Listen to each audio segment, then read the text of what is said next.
Hello everyone, it's me Uncle John. Today I'm going to read Great Expectation S6 1691 by Charles Dickens. Chapter 3, An Opportunity for Pip. I always knew I would be apprenticed to Joe as soon as I was old enough, and so I used to spend most of the day helping in the forge.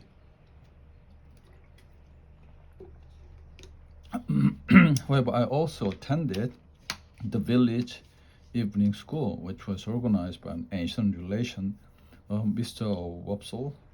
Wopsle's. Her teaching mostly consisted of falling asleep, which we children fought each other.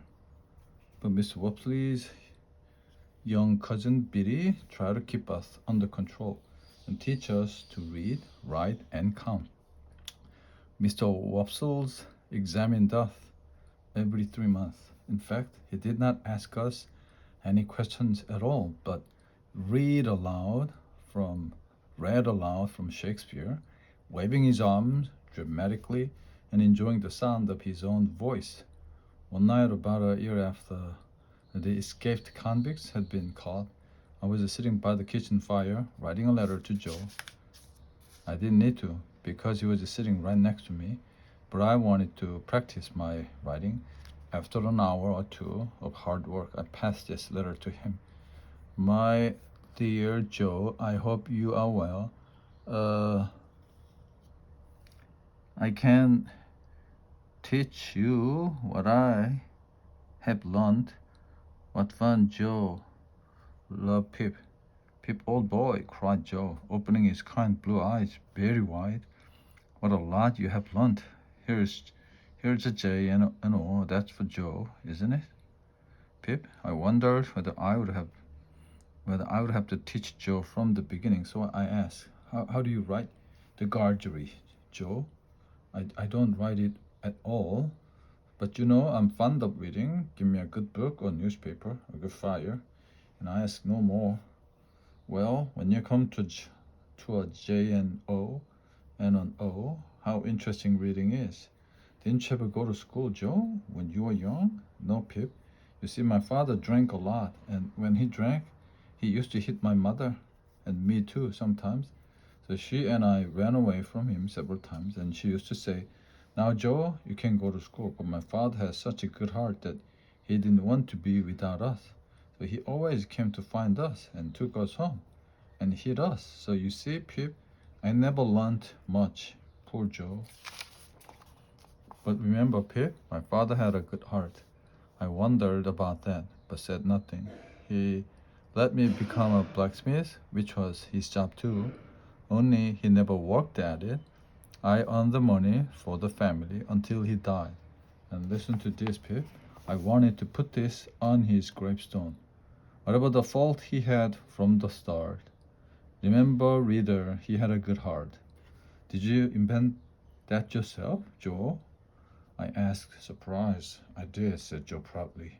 It came to me in a moment from my own head, but Pip, sad to say, there wasn't enough money for the gravestone. My poor mother needed it. In bad health she was. She died soon after. Found peace at last. Joe's blue eyes were watery. I was lonely then, and I met your sister. Now, Pip, Joe looked firmly at me because he knew I was not going to agree with him. Your sister is a fine woman. I could think of nothing better to say than, I'm glad you think so, Joe. So am I, said Joe. I'm glad that I think so. Very kind of her, bringing you up by hand. Such a tiny baby you were. So when I offered to marry your sister, I said, and bring the poor little child to live what? There's room for him at the forge. I put my arms around Joe's neck and cried into his shirt. Don't cry, old boy, he said. Always the best of friends, you and me. As I dried my tears, he continued. So here we are, Pip. Now if you teach me a bit, and I want you now that I'm very stupid, Mrs. Joe must never know. And why? Because she likes to be in charge, giving the orders. Joe, I asked, why don't you ever rebel? Well, said Joe, to start with, your sister is clever, and I'm not. And another thing, and this is a serious, old boy. When I think of my poor mother's hard life, I'm afraid of not behaving right to a woman. So would much rather seem a bit weak with Mrs. Joe than shout at her, or hurt her, or hit her. I'm just sorry she scolds you as well, Pip, and hit you with the stick. I wish I could take all the scolding myself, but there it is, Pip. Just then we heard the sound of a horse on the road. Mrs. Joe and Uncle Pumblechook were returning from market. The carriage arrived, and in a rush of cold air, they were in the kitchen. Now, said Mrs. Joe, excitedly throwing off her cloak, if this boy isn't grateful tonight, he never will be. She's offering the boy a great opportunity, agreed Pumblechook. Trying to look grateful, I looked at Joe, making the word she with my lips. He clearly did not know either. You're speaking of she, he said politely to them. She is a she, I suppose, Mrs. Joe replied crossly. Unless you call Miss Havisham a he, and even you wouldn't do that. The rich Miss Havisham who lives all alone in the big house in town.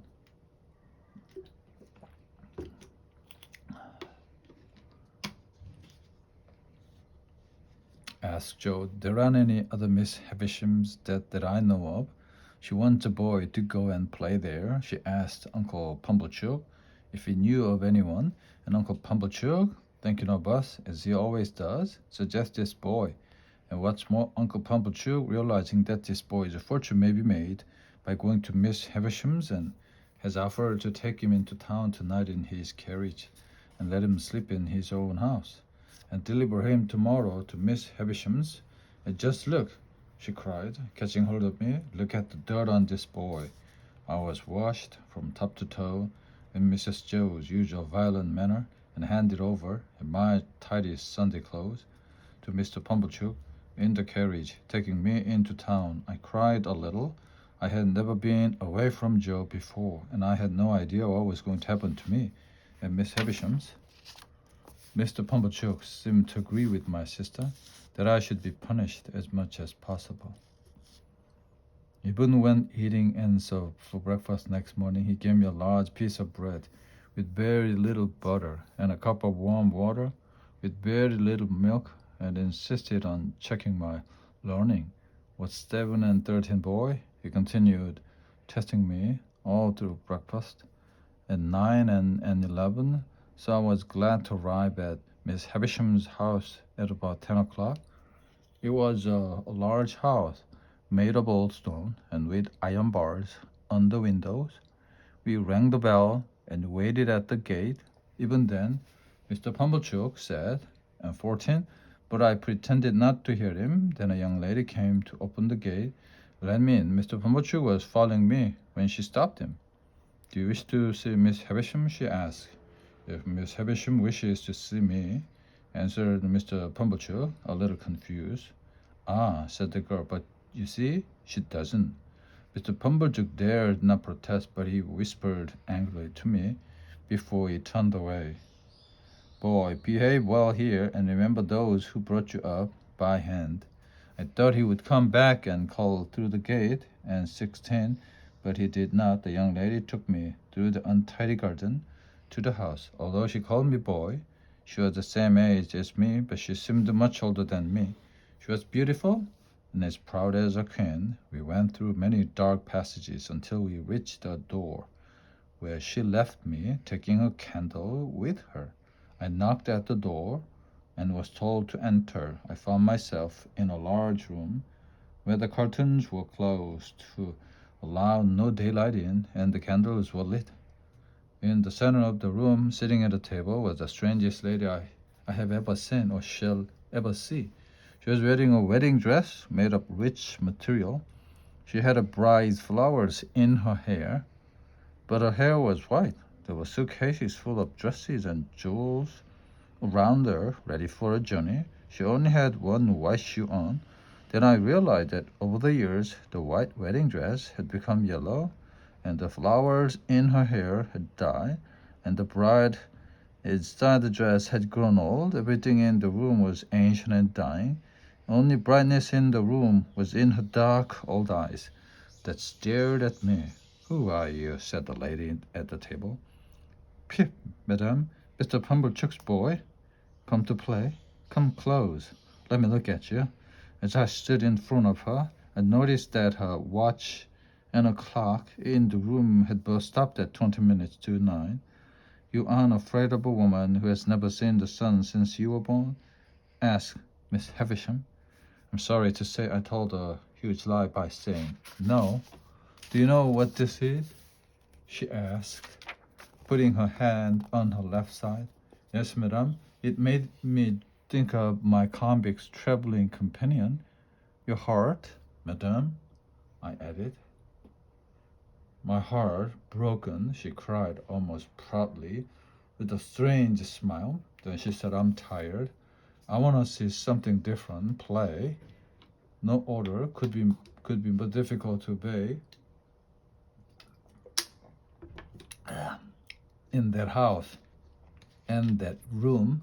I was desperate enough to consider rushing around the table, pretending to be Pumblechook's carriage, but I could not make myself to do it. Just stood there helplessly. I am very sorry, madame, I said. My sister will be very angry with me if you complain, but I can't play just now. Everything is so strange and new and sad. I stopped. Afraid to say more, Miss Havisham looked down at her dress and then at her face in the mirror on the table. So strange to him, so well known to me, she whispered. So new to him, so old to me, and so sad to us both, called Estella. When Estella finally came with her candle along the dark passage, Miss Havisham picked up a jewel from her table and put it in Estella's hair. Very pretty, my dear. It'll be yours one day. Now let me see you play cards with this boy. With this boy? But he's a common working boy. I thought I heard Miss Havisham whisper. Well, you can break his heart, she said, like a dead body, ready for the grave, watching us play cards in the candlelight. I almost wondered if she was afraid that daylight would turn her into dust. What coarse hands this boy has, and what thick boots! Cried Estella in disgust. Before we had finished our first game, I was suddenly aware that what she said was true. What do you think of her? Whispered Miss Havisham to me. I think she's very proud, I whispered back. Anything else? I think she's very pretty, and I think she's very rude, and I like to go home and never see her again, although she is so pretty. I don't know. I would like to go home now.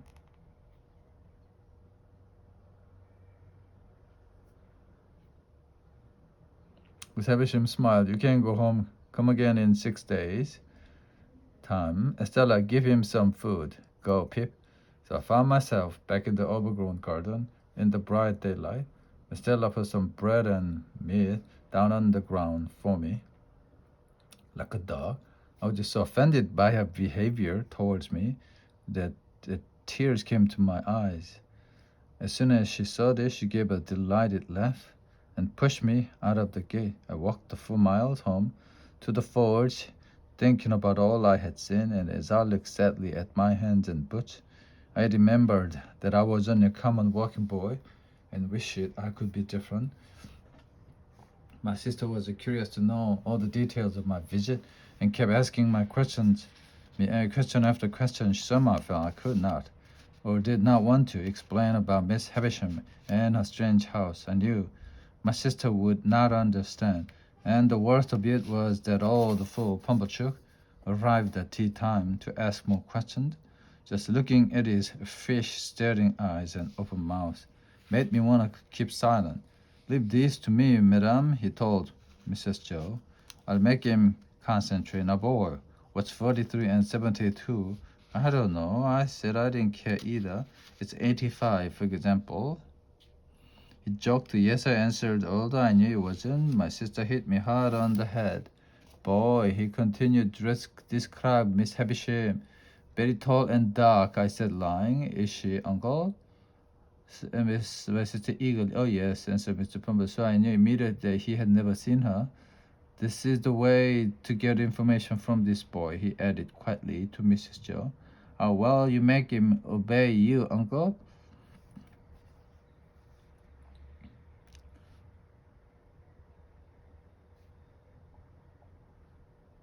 Now, boy, what was she doing when she arrived? When you arrived, she was sitting in a black carriage. I replied. Mr. Pumblechook and Mrs. Joe stared at each other. In a black carriage? They repeated, yes. Becoming more confident, and Miss Stella, her niece, I think, handed in gold plates with cake and wine through the window.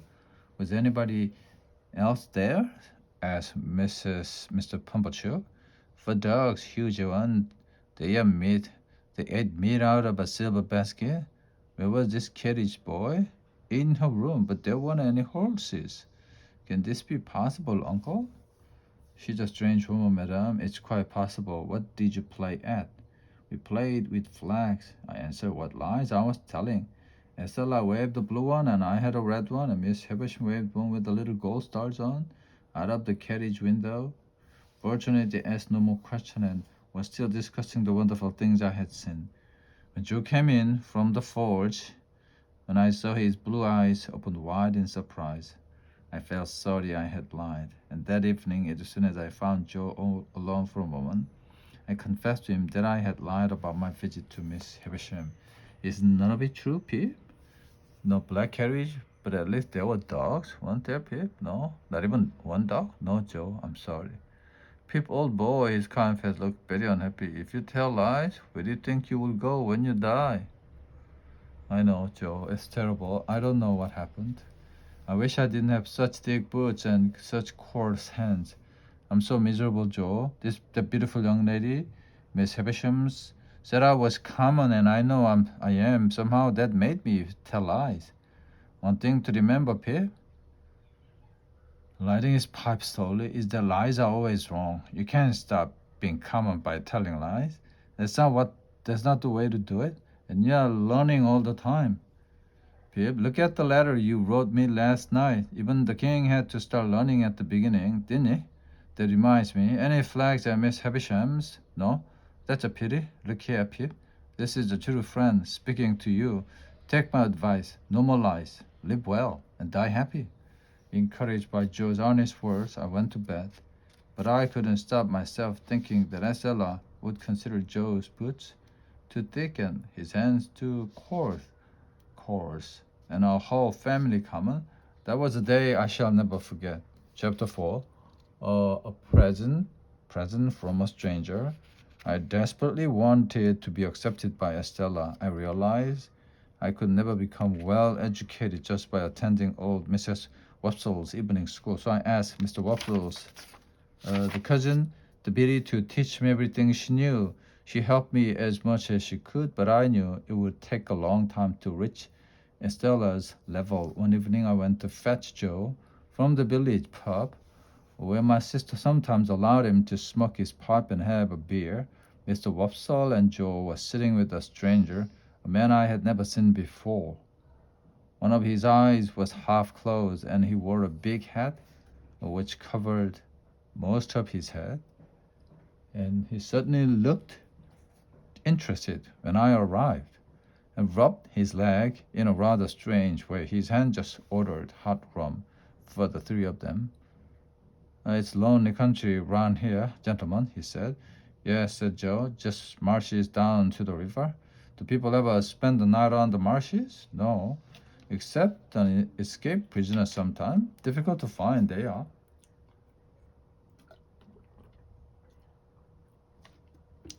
Went out to look for one once. Me and Mr. Wops and young Pip here. Didn't we, Pip? Yes, Joe. Stranger looked at me with his good eyes. What's his name, Pip? Your son, is it? The boy, the blacksmith's wife's brother, explained Mr. Wopsle in his official church clerk's voice.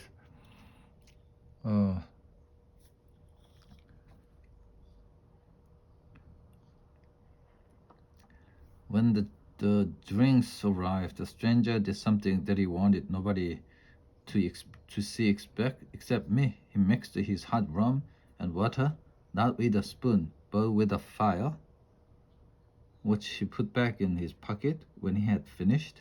As soon as I saw the file, I knew it was the one I had stolen from Joe. And I knew that this man knew my convict. I stared at him in horror. The men continued their conversation in a friendly way. until Joe stood up to leave and took my hand. Wait a moment, said the stranger. I'd like to give the boy something. And wrapping a coin in some old paper from his pocket, he handed it to me. That's yours, he told me, giving me a look full of meaning. Thank you, sir, I said, still staring at him. Together, Joe and I walked home. Joe with his mouth open all the way so that my sister wouldn't notice the smell of rum on his breath.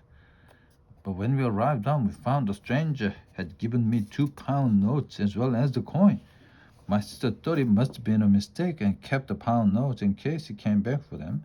But I knew they came from my convict, and I felt that having criminal friends made me more common than ever.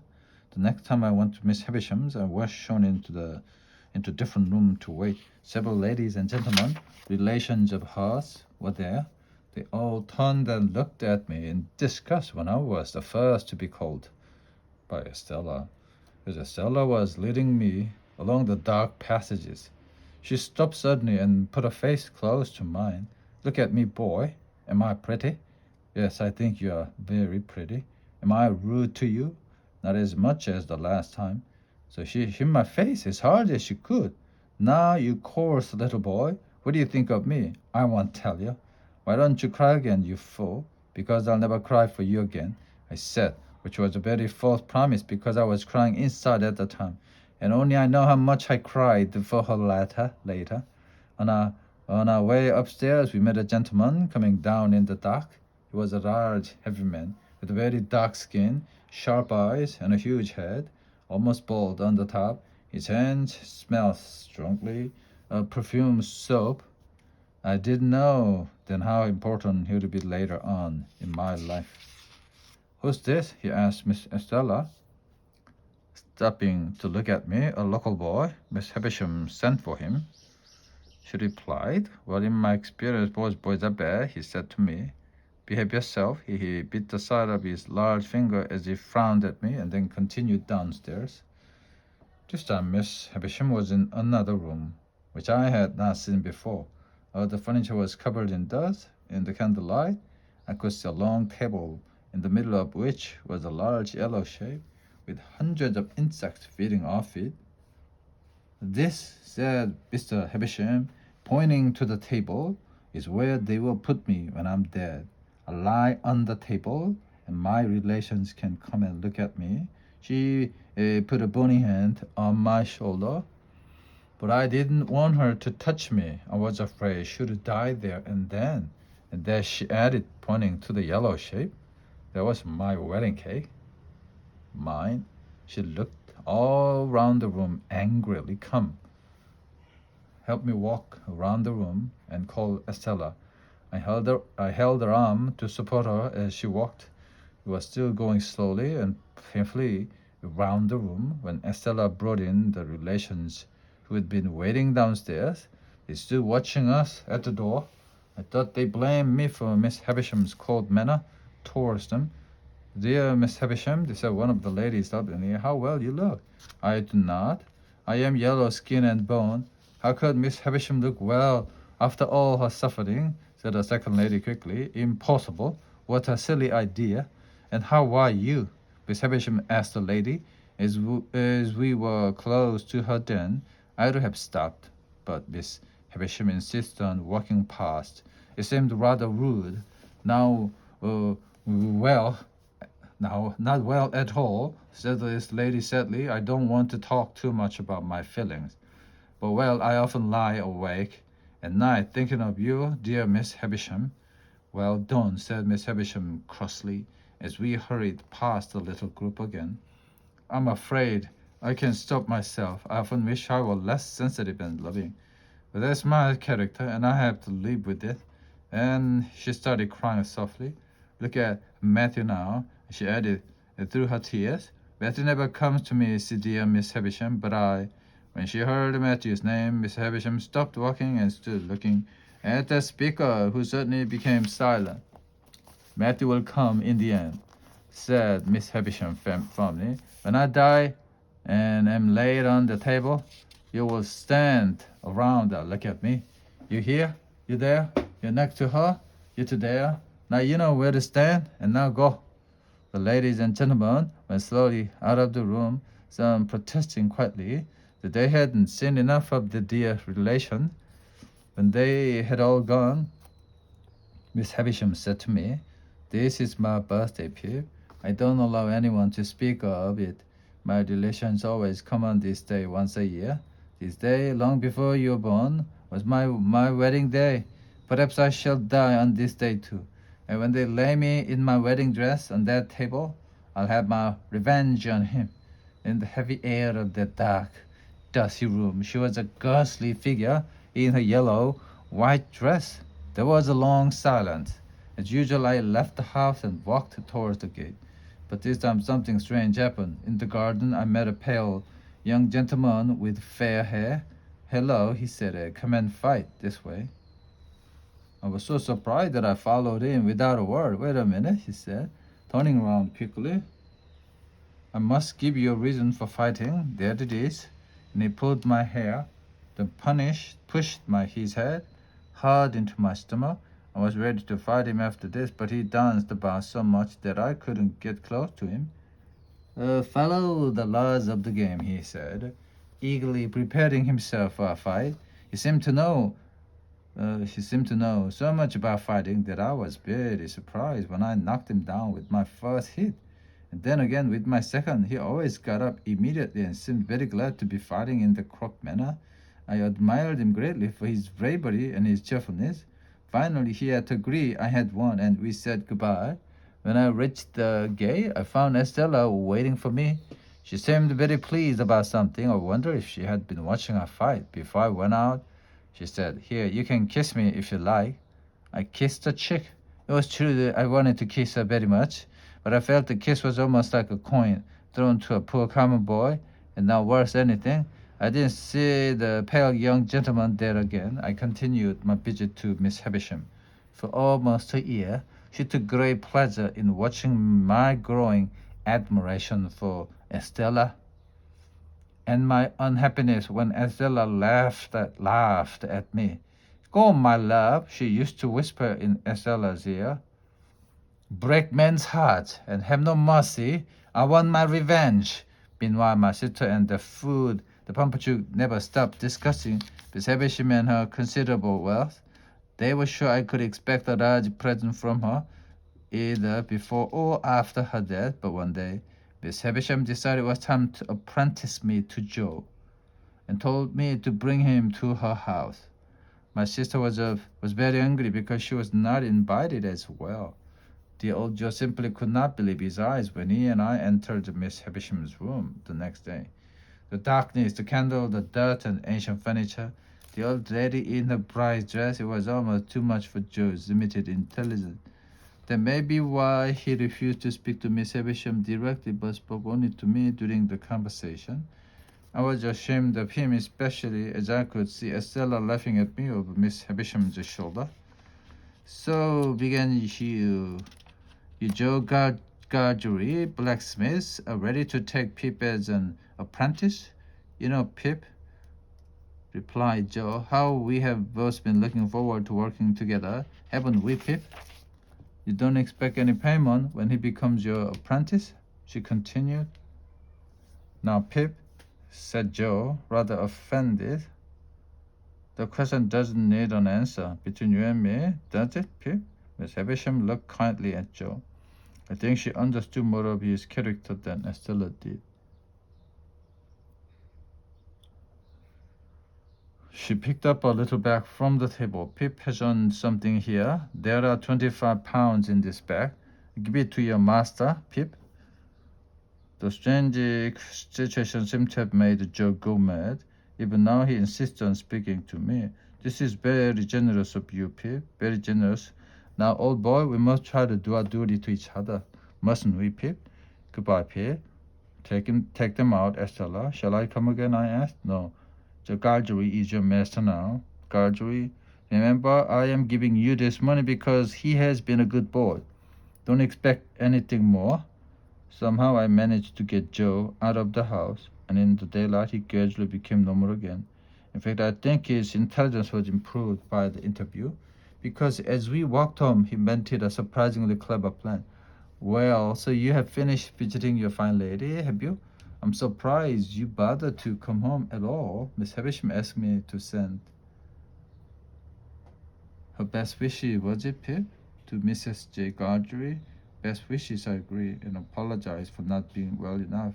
What was it, Pip? To have the pleasure, I said. To have the pleasure of a lady's company, he nodded, giving the impression of a man glad to pass on a message correctly. Well, said my sister, please. She could have sent that message earlier, but better late than never. And what did she give the boy? Nothing, said Joe firmly, stopping Mrs. Joe from speaking. By raising his hand, what she gave to his sister, Mrs. Gargery. That's what she said, didn't she, Pip? How much did she give? Laughing, she was actually laughing. What would you say to £10? Asked Joe. Not bad, said my sister. It's more than that. What would you say to £25? That's good, said my sister. Well, here you are. It's £25, said Joe delightedly, handing the bag to my sister. The end.